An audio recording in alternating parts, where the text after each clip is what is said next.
Hello, everyone. Welcome to the first episode in UNIFI's new webinar series, Industry Insights. This series of webinars is intended to dive into some of our industry's trending topics, and today we'll be discussing something that has piqued my interest for some time now, National BIM Standards. And before we get started, keep in mind that you're all encouraged to participate in the Q&A at the end of the interview.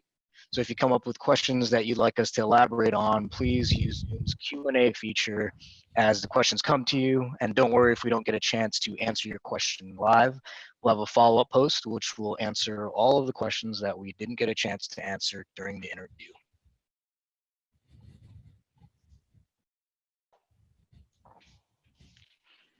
Now, full disclosure, I'm far from an expert on the topic of National BIM Standards, so this particular episode will be as enlightening for me as it will be for some of our audience.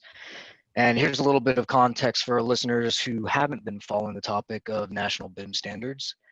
The US has not mandated any sort of BIM standard yet, unlike the UK, who in 2016 implemented the BIM Level 2 mandate, which requires strict BIM standards for all taxpayer-funded projects. And although we don't have a mandated BIM standard in the US, there are actually several standards, guidelines, and best practices developed in the US, some of which have actually been adopted internationally and included with the UK standards. And these have actually existed for several years now. With all that being said, I'm really excited for today's topic because I have with me John Messner, who is the chair of the BuildingSMART Alliance. He's personally contributed to the National BIM Standard in the United States. And here you can see the many hats he wears in our industry, as well as some of his accomplishments in regards to BIM standards. So first and foremost, thank you, John, for your time. As I understand that classes have begun at Penn State and you must be extremely busy. So without further ado, let's get some conversation going. All right, great. Thank you, Jay. So, John, let's start from the beginning. Can you tell us more about the BuildingSMART Alliance? Yeah, hi. Just to give a brief background on the BuildingSMART Alliance. So I have the pleasure to be the chair of the BuildingSMART Alliance, which is a council within the National Institute of Building Sciences here within the United States. And so NIBS is really a public-private partnership, initially initiated by Congress as a place to enable people to have an open and frank discussion about issues related to building sciences. There are a number of councils, 14 councils within NIBS, and the BuildingSMART Alliance is one of those councils. The BuildingSMART Alliance is really focused on putting together a forum as well as a place to coalesce and develop standards and the deployment of those standards associated with technology in the built environment. And so the BuildingSMART Alliance is really focused through the years on creating some of these standards, including the U.S. National CAD standard, which many of you may be familiar with, as well as the U.S. National BIM standard. All right, thanks, John. So for our listeners who haven't heard of the National BIM Standard in the US, or NBIMS for short, I believe is how it's pronounced. And John, correct me if I'm wrong, but NBIMS is actually more of a compilation of standards, guidelines, and practice documents rather than a single standard itself. So can you elaborate a little more on what standards and best practices and or processes that NBIMS provides? Yeah, I think that's a really good point and a good way to view it. When we look at the U.S. National BIM Standard, the U.S. National BIM Standard has gone through 3 versions now. So version 1 really identified an approach to the development of information standards. Version 2 expanded on that and adopted a number of information standards, which are standardized exchanges. Probably the most popular that some of you may be familiar with is COBE, the Construction to Operations Building Information Exchange. But there were other information exchanges in there, like the GSA Spatial Program Validation exchange and some energy analysis exchanges. So that really focused on identifying common schemas and ways, the content for those information exchanges. Version 3 and version 2 also included some practice documents, but version 3 also enhanced that with some additional information exchanges, as well as building upon some guidelines and some implementation resources. And so within the building, or within NBIMS now, we also have things such as the BIM Project Execution Planning Guide, the BIM Planning Guide for facility owners to provide advice and information for owners to adopt BIM, as well as some implementation examples such as the practical BIM contract documents, which were is an example of how the U.S. Army Corps of Engineers is implementing and adopting BIM into their contracting strategy.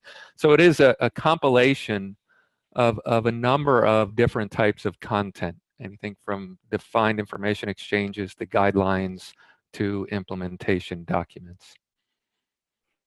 Okay, great. And so you mentioned that the U.S. Army Corps of Engineers. So are you seeing also folks in the private sector using these standards and processes?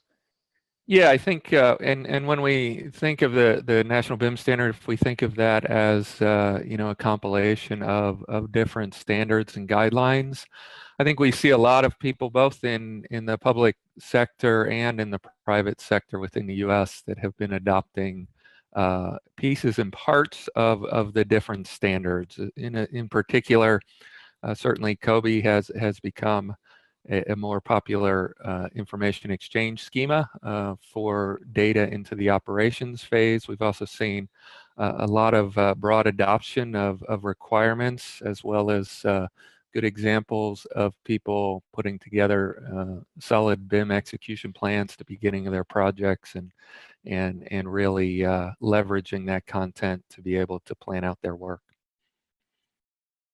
And you've had a hand in developing that project execution plan, I understand.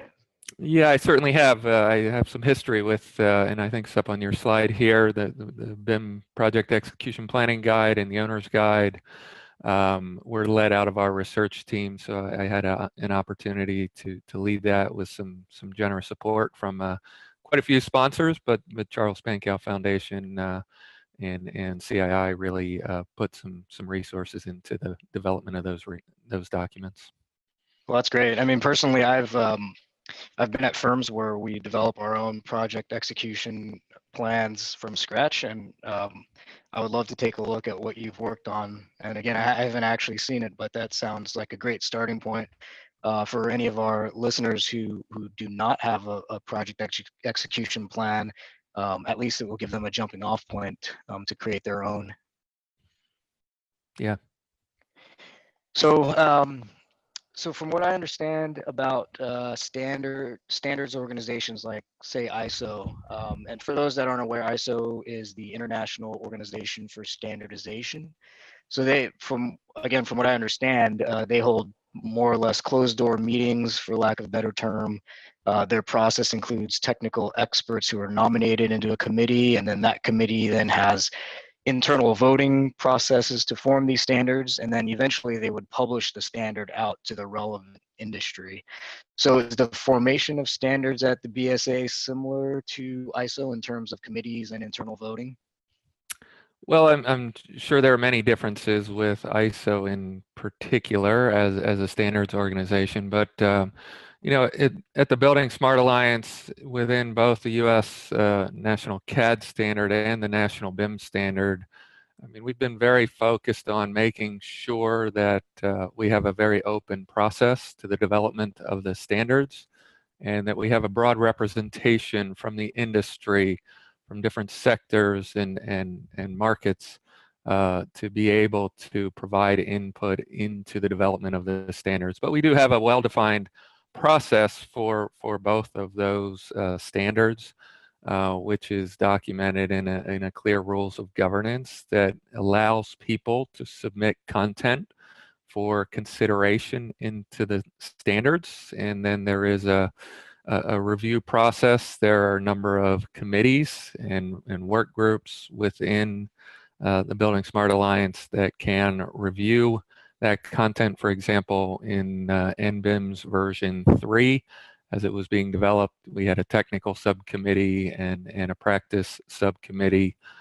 made of volunteers that were representative of different parts of the industry that would review that content, and then an overall project committee completes a final vote on the review of that content to determine whether or not it's accepted into the standard. So there is a lot of opportunity for open comment and feedback on those ballots, and before they are voted on by the overall project committee. And anyone who becomes a member of NIBS and the BuildingSMART Alliance can apply to be on the project committee, and we like to carry a lot of participants on that committee. Okay, so you mentioned that members of NIBS can apply to be a part of those committees. How would one become a member of NIBS? Is that a membership type of situation? Yeah, NIBS is a public-private partnership, and they do have members, both company organizational members as well as individual members. So it's quite easy, and I think a fairly modest cost to become a member of NIBS. And when you become a member of NIBS, you can join any of the main councils that are within NIBS. And so the BuildingSMART Alliance is one of those councils, and at the same time requests to be a volunteer on some of the committees, like the National BIM Standard Committee. Okay, yeah, that sounds great. So as I mentioned at the beginning of the episode, the UK has already mandated national BIM standards for any public sector projects. Do you have any thoughts on the UK standards?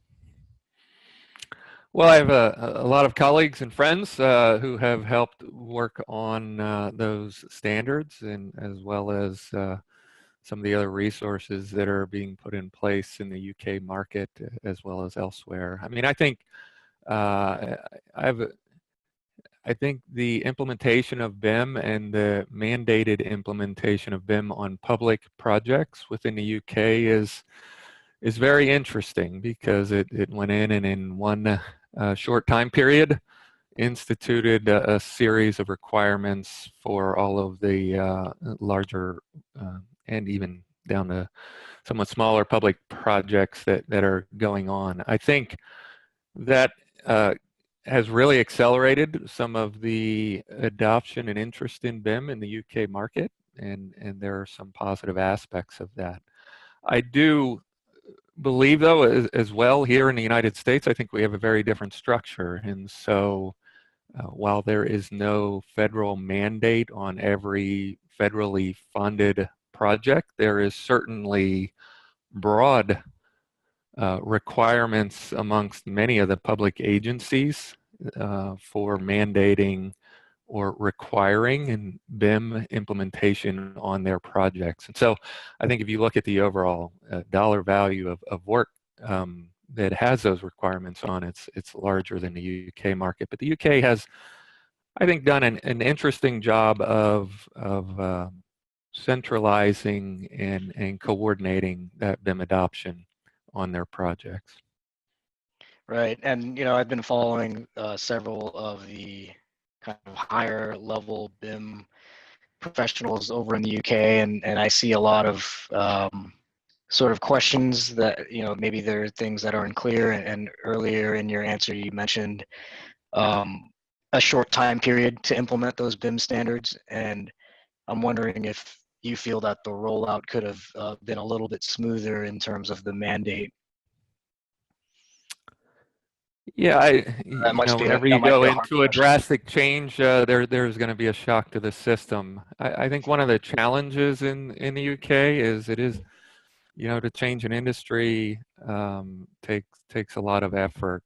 I do see one of the other challenges, while they have a BIM mandate and they have a set of standards, if I filter those standards down, and maybe my colleagues in the UK would disagree with this, but if I filter those standards down to kind of their core, it mentions that an owner will map out their process and identify a series of defined information exchanges, but the content in that defined set of exchanges is still not yet standardized. So the format being in COBie is a common format, but the exact content in each of those exchanges is not yet clearly defined, that it makes it extremely easy to comply with. And so um, I think it's a good strategy to have owners developing and identifying clear information exchanges, but at some stage we need to standardize those exchanges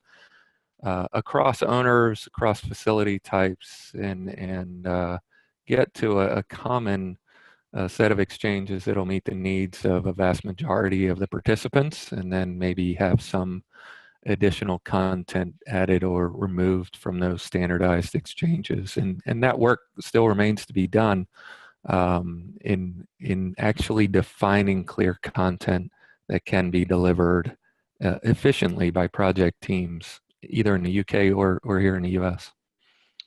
Right. And when you say information exchanges, I realize that, COBie is an example, but would you say that in different terms, that would be sort of a data standard? Yeah, a set of standards, and we can get into, schemas and what data it is, but I think at the core we need to come to common understandings of what information items and attributes need to be in these exchanges, and get them structured in an open standard format, such as IFC, so that it is easy for people to transact that information from one entity to another, or from one application to another.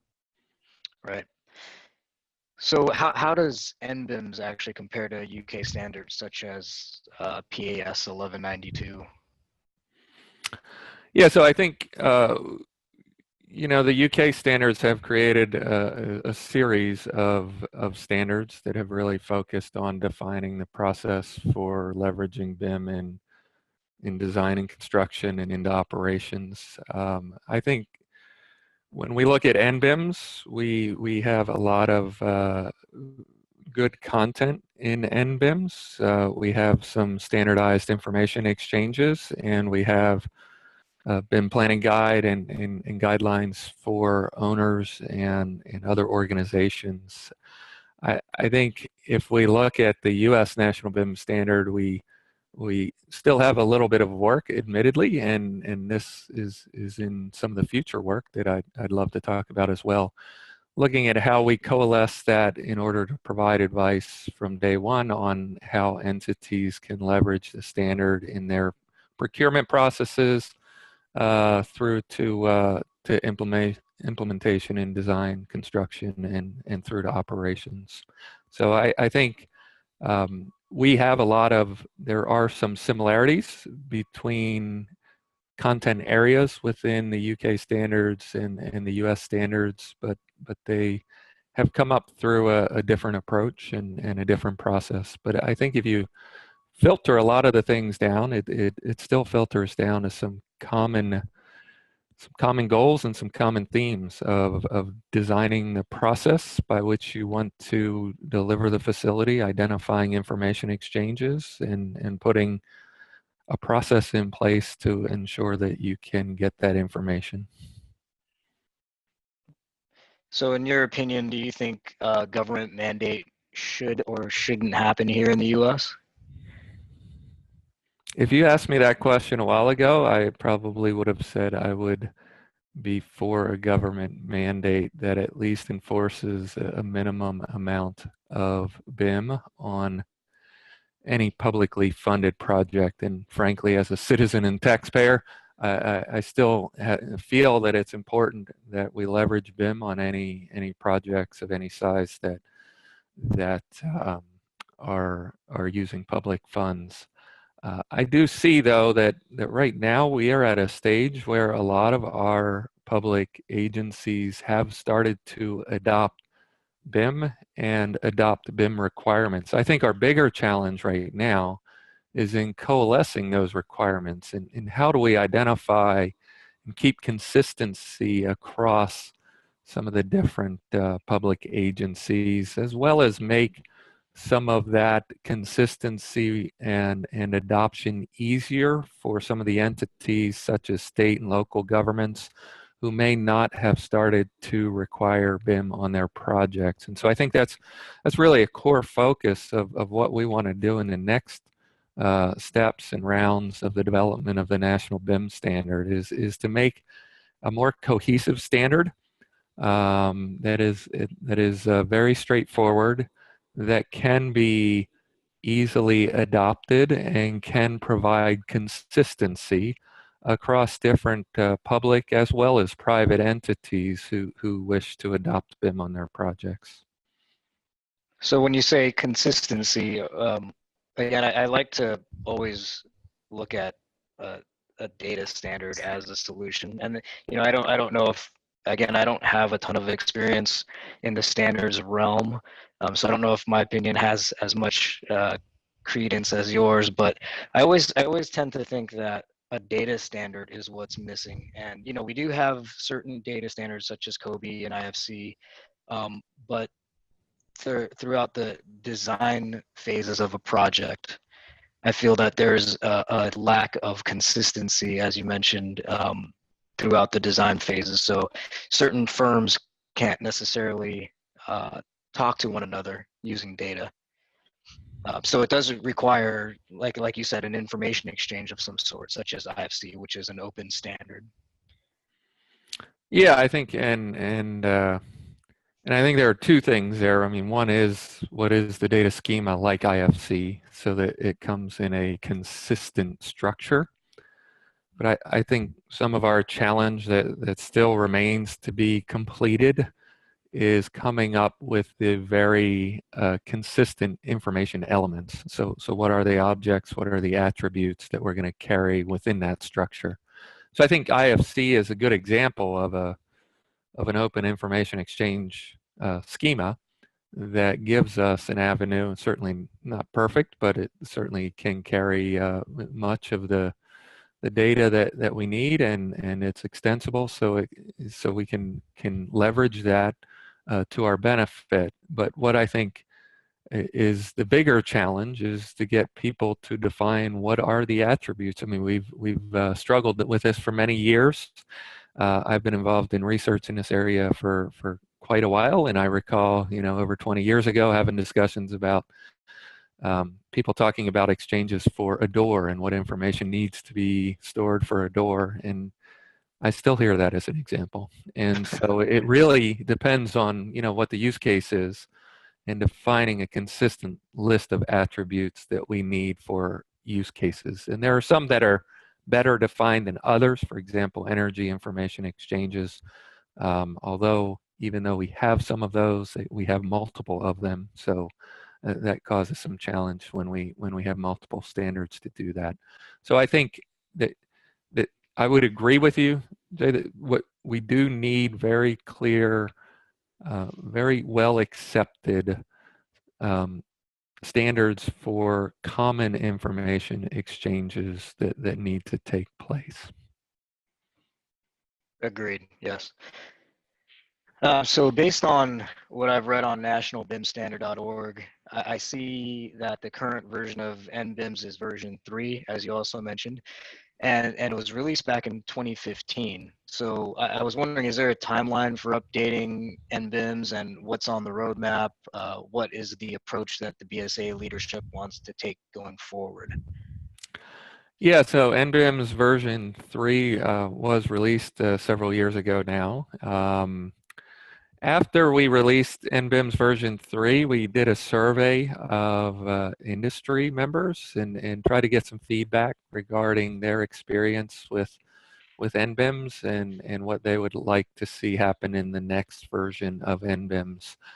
So we came up with a reassessment report to look at where we want to go in the future. And I think that really identified some other opportunities. So we've been taking some time to put in place a plan to do a significant update of NBIMS in its next round, and to really put a process in place which allows us to be a bit more flexible and timely in the updating of the standards, as opposed to putting out a new version every 3 or 4 years. And so in our next round, we're really going to be focusing on putting together some core additional content to tie some of the different sections together, and put together a way that we can iterate through that process more quickly to add content as it becomes available. I think we don't have a firm delivery date on the next version of NBIMS. I mean, I'd like to think and hope that within the next year and a half that we're going through the process and have a majority of the content put together for one of the releases of that next version. So you mentioned that you're working towards a more efficient approach. Is there anything you can share in detail for that? Like, are you guys maybe possibly implementing some new technologies? I'm not exactly sure how the committees operate. Is it sort of an in-person meeting, and maybe moving forward, you guys might start to implement more online types of meetings and things of that nature? Yeah, we still have a majority of our meetings of the working groups and subcommittees within the Alliance are virtual meetings because we have people contributing from all different parts of the U.S. as well as some international participants. And so we do tend to have a majority of virtual meetings, except for our larger in-person meeting in January at the NIBS annual conference. I think when I say that we're putting together a new process, we're looking at the option of putting together a structure where people can propose a candidate standard. That candidate standard can be made public. We can get some feedback on it, and it goes through a process where it's still voted in, but people are much more informed of some of the potential content that may be incorporated. And that in the past, we've had a specific date where all ballots were due by that date to be in the next version. We're looking at an option of releasing more frequent versions, so that timeline of exactly getting something in would be a little bit more flexible, and we would be updating the standard more frequently. Well, that sounds great. I'm excited to see that. So we had talked a little bit earlier about membership to NIBS and getting involved. Do you think there's an opportunity for folks in the audience today to get involved, and maybe you can elaborate on what roles they can possibly contribute to? Yeah, I think there are plenty of opportunities to get involved, and we're always looking for people who are interested and willing to do that. I think right now what we are doing from specific to the National BIM Standard is that we have a planning committee that's putting together the final plan for how we will be developing the next versions of NBIMS. I hope that we have that process completed in the next month or month and a half, and then after that, we'll be forming a series of working groups focused on specific content or specific topic areas. For example, it could be, we already have an ongoing working group on COBie, so that will clearly be one area that we're looking to finalize some updates of COBie. But we'll also have working groups in other areas. They may be along some of the current content areas, such as BIM execution planning, defining various BIM uses or content areas, or identifying, for example, content areas in information exchanges for owner handover. And so we have draft lists of some of those potential content areas, but the planning committee is going to finalize some of those content areas, and then we're going to form working groups that will focus on taking either existing content or developing new content in those areas, so that would then become a ballot reviewed by the entire project committee, opened for public comment, and then ultimately voted on. Well, that sounds great. Again, I'm excited to see some of that progress. All right, so that's actually the end of my questions. And I know, first of all, thank you, John, for the engaging conversation there and all the information you've shared. I definitely learned a lot. Now, before we jump into the Q&A session, I'd like to give you the opportunity for any closing comments, or if you'd like to take a few minutes. I know you mentioned that you wanted to share a little bit about what the BuildingSMART Alliance has been working on. Yeah, I think we've, as I've discussed, some of the areas that we've been working on at the Alliance is really focused on the National BIM Standard.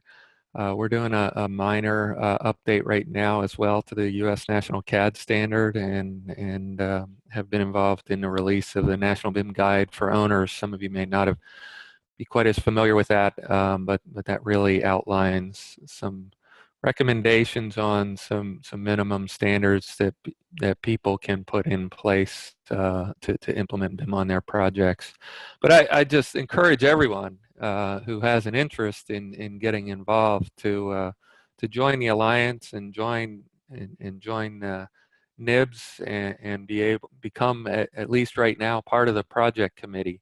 And if you become part of the project committee and part of BuildingSMART Alliance, we'll be updating all of the Alliance members here in the next month or so on opportunities to get engaged in some of these working groups to move some of these content areas forward. So we have the web address up there if you're not familiar with, or just Google the BuildingSMART Alliance, go to that web page and click on a Get Involved.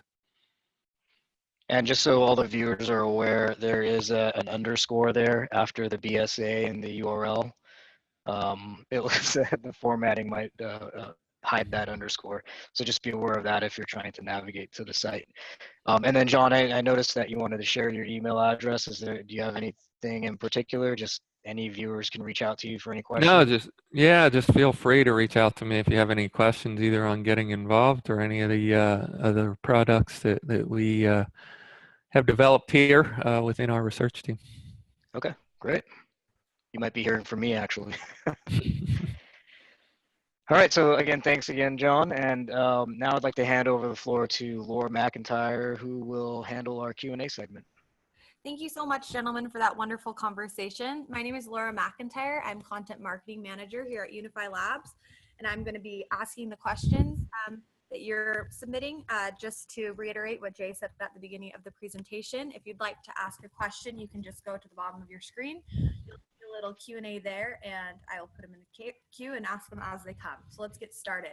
Ricardo asked, where can I find the current, quote unquote, most accepted national standards? Well, if we're talking about the U.S. National BIM Standard, the National BIM Standard is available on the BuildingSMART Alliance website. I'm not sure of the exact context of that with the most accepted. I think that would depend probably on the market that you're in. Here in the United States, I think when we look at the National BIM Standard, some of the pieces of the National BIM Standard that are most adopted, maybe if I could alter that word, are requirements to put together a BIM project execution plan, as well as some of the targeted exchanges, probably COBE being at the top of that list, or the GSA exchange. So those are readily available. If you go to the BSA site and you click on, I see somebody's pulled that up. If you click on a U.S. National BIM Standard, it's available for free. All you need to do is sign up for that. Perfect. Thank you very much. Mark asked, How do you feel that BIM standards affect the bottom line of a project? Well, I have the opportunity and the pleasure to actually hold a bit of another role here at Penn State. So I work at Penn State on the academic side as a faculty member, but I also help advise some of our implementation strategy, and our research group and our facilities group have worked really closely together through the years. I think it depends on, when we talk about BIM, I always like to think of the different BIM use cases and things like authoring a design in a BIM authoring tool to create that architectural and MEP and structural model, as well as then doing detailed 3D coordination and then information handover. So there are plenty of other uses.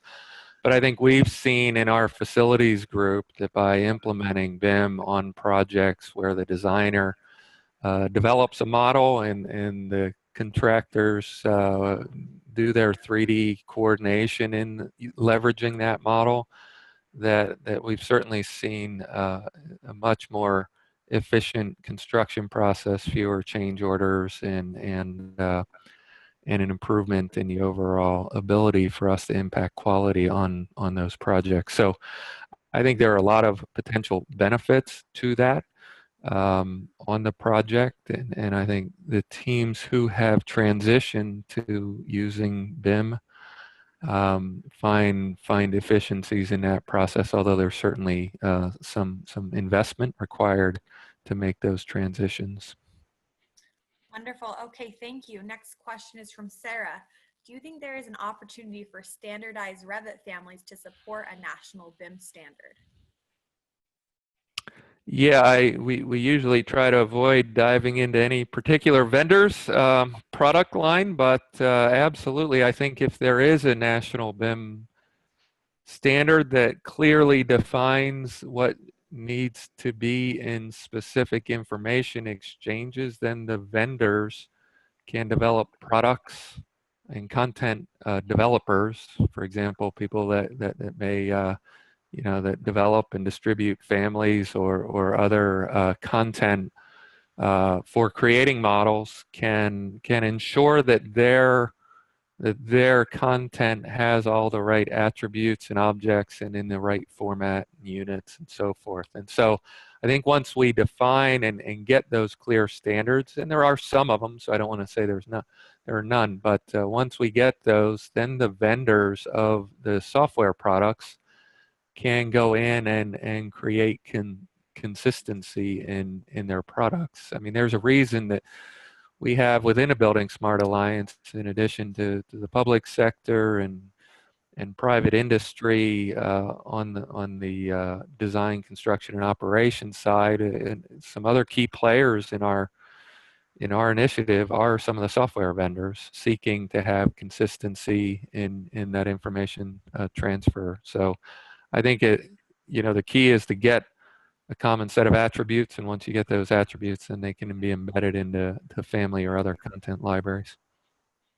Wonderful, thank you. Okay, John asked, is there an online forum where the public can post questions or make suggestions for the BuildingSMART Alliance? Well, that's a really good question, because we don't have an online forum on the main NIBS website.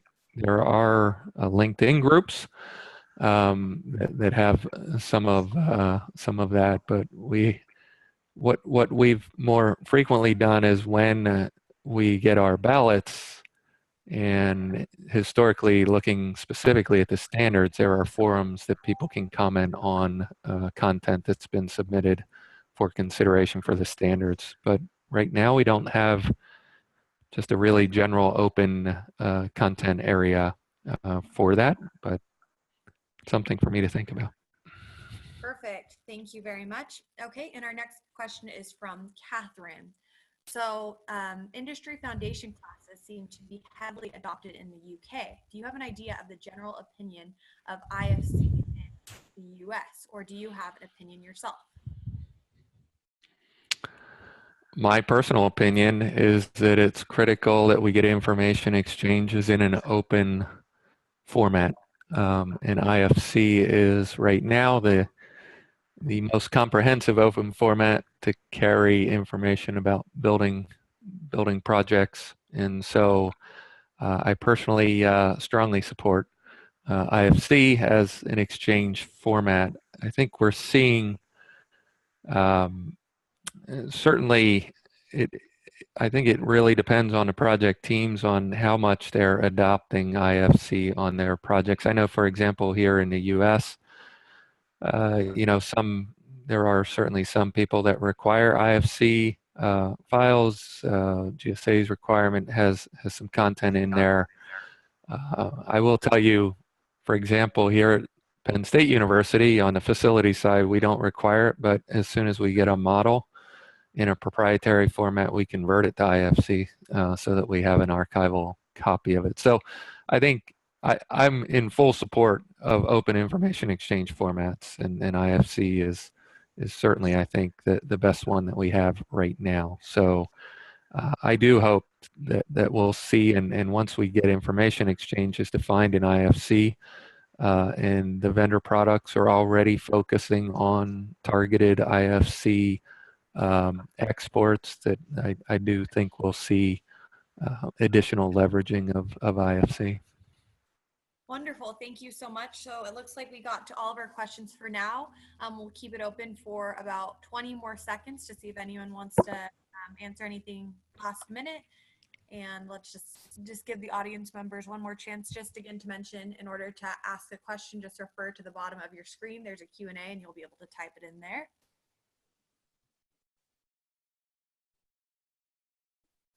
Sure. And while we're waiting for those additional questions to trickle in, just to touch on your last statement there, John, I have noticed that, you know, historically it's been a little difficult to get IFC models out of Revit, but it seems as though that they are making some bigger strides to work towards that open standard, which is exciting. Yeah, I think I'm pleased. I mean, I'm pleased to see that the vendors are taking it serious. And so I think having more requirements that mandate open information exchanges continues to ensure that the vendors support those standards. And so I think the best way to do that is, you know, the marketplace partially drives that, in that if there's a need for people to create a defined exchange, then the vendors are going to support that exchange. And so you know, certainly IFC has there have been many people with differing opinions on IFC. It is a complex data schema. It's not easy. It's not a simple flat file structure. So it does take some effort, and to recognize to all the vendors that may be out there or may listen to this, you know, the vendors have to put some significant investment into their products in order for them to be able to comply with these standards. So I think by everybody working together and creating a clear standard, then it justifies that investment. Absolutely. Definitely agree there. Wonderful. So it looks like we got to all of our Q&A. We will be sending a link out to everyone who attended the webinar with these questions and answers transcribed, pardon me, as well as a recording of this webinar. And Jay, let me hand the floor back to you to wrap things up. Sure. Thanks, Laura. So again, John, thank you so much for joining us. We were really excited for this one. Again, I have some personal ties to BIM standards myself, so this was very exciting for me. And I want to make one quick announcement that our next webinar is on September 12th and is on another trending topic, project analytics for model health. So be sure to register. And again, thank you all for joining. I hope this has been an insightful webinar. Thank you. Thank you.